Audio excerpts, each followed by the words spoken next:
The Lives of the Saints by the Reverend Alban Butler, taken from the 4th edition, published in 1954. May 7th, Saint Stanislaus, Martyr and Bishop of Krakow. Stanislaus Stepanowski was born on the 26th of July, 1030, at Tycpanow in the Diocese of Krakow. His parents, both of the most illustrious families of Poland, had passed 30 years together without issue when this son was given them by heaven, after they had lost all hopes of children. They received him with thanksgiving to God and devoted him from his birth to the divine service. The example of their extraordinary piety, charity to the poor, and constant practice of mortification made insensible impressions upon the tender heart of their son, which were strengthened by their assiduous instructions. Young Stanislaus from his very infancy showed an unusual affection for prayer, seriousness, and mortification, being very temperate in his meals, often secretly lying on the ground and injuring himself to suffer cold and other inconveniences. In which acts of self-denial he was privately encouraged by his parents, who were far from giving in to the preposterous fondness of many who, by a false tenderness, too often make themselves the spiritual and sometimes also the corporeal murderers of their offspring. Stanislaus, being sent to school by his progress in learning, surpassed the expectation of even wishes of his friends, yet was always more careful to advance in piety. He had no relish for superfluous amusements. The time allowed for recreation he abridged as much as health would permit, and the money which was given him for his pocket was always secretly employed in relieving the poor. When grown up, he was sent to pursue his studies at Gniezno, the first university in the kingdom, and thence to Paris. His mildness, modesty, simplicity, and candor, joined with his capacity for learning, gained him everywhere as many friends and admirers as he had masters and acquaintance. After 7 years spent in the schools of canon law and divinity at Paris, refusing, out of humility, the degree of doctor which was offered him, he returned home, and, upon the demise of his parents, disposed of his plentiful fortune in favor of the poor. He received the holy order of priesthood from the hands of Lampertzula, Bishop of Krakow, and was by him made canon of his cathedral, and soon after his preacher and vicar general. His assiduous sermons, animated by the Spirit of God, with which he was replenished and supported by the example and sanctity of his life, produced a wonderful reformation of manners, and inspired many with the contempt of the world to follow Christ. Both clergy and laity had recourse to his advice in all spiritual concerns from every part of the kingdom, and his diocesan, desirous of having him for his successor, made an offer to resign to him his bishopric, but the saint's opposition proved a bar not to be moved. However, upon the death of Lampert, he found himself unable to withstand the united votes of the king, clergy, and people, seconded by an express order they had obtained from the Pope, Alexander II, for complying with their choice. Wherefore, not to resist the voice and will of heaven, he obeyed, and was consecrated bishop in 1072. This see, which had been formerly metropolitical, had at that time lost its archiepiscopal prerogative. Stanislaus, seeing himself vested with the character of a successor of the apostles, studied to be such in his spirit and manners. His house was always crowded with poor, and he kept a list of all the widows and distressed persons. He was indefatigable in his functions, especially preaching, and scarce knew how to set bounds to his mortification and the exercises of prayer. Clergy or lay could pass unobserved by him. Boleslas II was then king of Poland. This prince sullied the glory of his victories, having had great success against the Russians by his unbridled lust and debaucheries, and by horrid acts of tyranny and injustice which procured him the surname of the Cruel.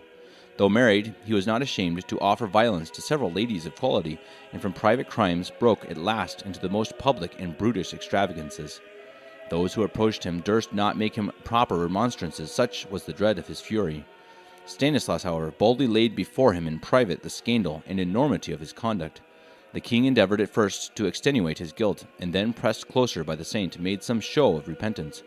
But whatever impression his remonstrances might make upon his mind, it soon wore off, and the king fell into his usual disorders, and began to express his aversion against the good bishop, and to complain of his boldness. Neither were flatterers wanting to inflame his resentment. The prince carried off and kept by violence a very beautiful woman, wife of Mieczyslas, a gentleman in the Palatinate of Sirad, and had by her several children.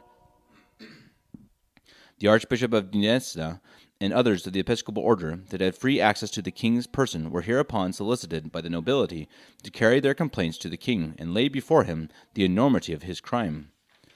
But the fear of offending their sovereign stopped their mouths, and this their silence was construed by the people in no other light than that of a mercenary connivance. Stanislaus was the only person that had the courage requisite to discharge this duty. Having accordingly recommended the success of the affair to God, he went to court at the head of several gentlemen and ecclesiastics, and once more conjured the king upon the most pressing considerations to put an end to his enormous and scandalous disorders. He concluded his remonstrances with telling him that if he persisted in his crimes, he ran the risk of being cut off from the communion of the faithful by the sentence of excommunication. This threw the king into a violent rage, who, regarding the saint's charitable expostulation as an insult not to be borne, gave a free loose to his passion and vowed revenge. He had first recourse to calumnies, the saint having purchased some years before an estate of one Peter, a gentleman of Piotrowon, who was since dead, and settled it upon his church. The nephews of the deceased were inveigled to accuse the bishop, contrary to truth, that he had never paid for the premises. The cause was pleaded before the king, and the witnesses of the payment durst not appear, having been privately intimidated by the king's agents. The Polish historians of later ages relate that the saint, after 3 days spent in fasting and prayer, went accompanied with his clergy to the church of Piotrowon, which is the Palatinate of Lublin, and causing the grave to be opened, raised Peter to life, and brought him into open court, where he declared before the king and the assembly that the land was bought and paid for by Stanislaus, after which, being led back to his grave, he again returned to his former state.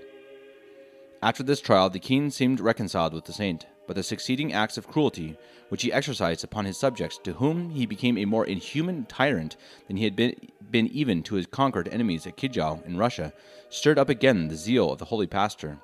And when he could not be admitted into the king's presence, he zealously applied himself to fastings, tears, and prayers for his conversion. Seeing no remedy applied to the evils he deplored, he made the king a third visit and endeavored to open his eyes. But the prince, like a mad and desperate patient, who looks upon the physician that comes to cure him as his greatest enemy, threatened the saint with certain death if he continued to disturb him. Stanislaus still thought it his duty not to abandon his trust, and left nothing untried to compass his charitable ends.